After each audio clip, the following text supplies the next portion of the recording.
So basically अगर हम बात करें ब्लैक बॉक्स के बारे में, तो ब्लैक बॉक्स एक तरह से डेटा रिकॉर्डिंग डिवाइस है। इसका काम सिर्फ डेटा को रिकॉर्ड करने का है। ब्लैक बॉक्स जो है दो डिवाइसेस से मिलकर बनता है। एक डिवाइस है जिसको हम बोलते हैं एफडीआर, दूसरी डिवाइस होती है उसको बोलते हैं सीवीआर। एफडीआर को बेसिकली बोलते हैं फ्लाइट डेटा रिकॉर्डर, जो सीवीआर है उसको बोलते हैं कॉकपिट वॉइस रिकॉर्डर। जैसा कि आपको नाम से ही क्लियर हो रहा है, जो पहला एफडीआर है, एफडीआर जो फ्लाइट की मैकेनिकल चीजें होती हैं, टेक्निकल चीजें होती हैं, उन सभी चीजों को रिकॉर्ड करता है।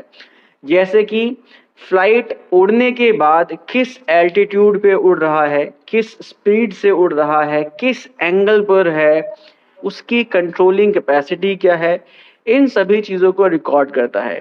दूसरी जगह जो आपका सीवीआर होता है, वो जो कॉकपिट में पायलट्स होते हैं उनके वॉइस को रिकॉर्ड करता है, उनके बीच में जो कन्वर्सेशंस चल रही होती हैं उनको रिकॉर्ड करता है। अगर कोई सिग्नल आ रहा है, तो कोई अलार्म बजा है तो उसको रिकॉर्ड करता है। जो पायलट्स की कम्युनिकेशन होती है एटीसी से, जिसको हम रेडियो कम्युनिकेशन भी कह सकते हैं, तो उन सभी चीज़ों को भी सीवीआर बेसिकली रिकॉर्ड करता है।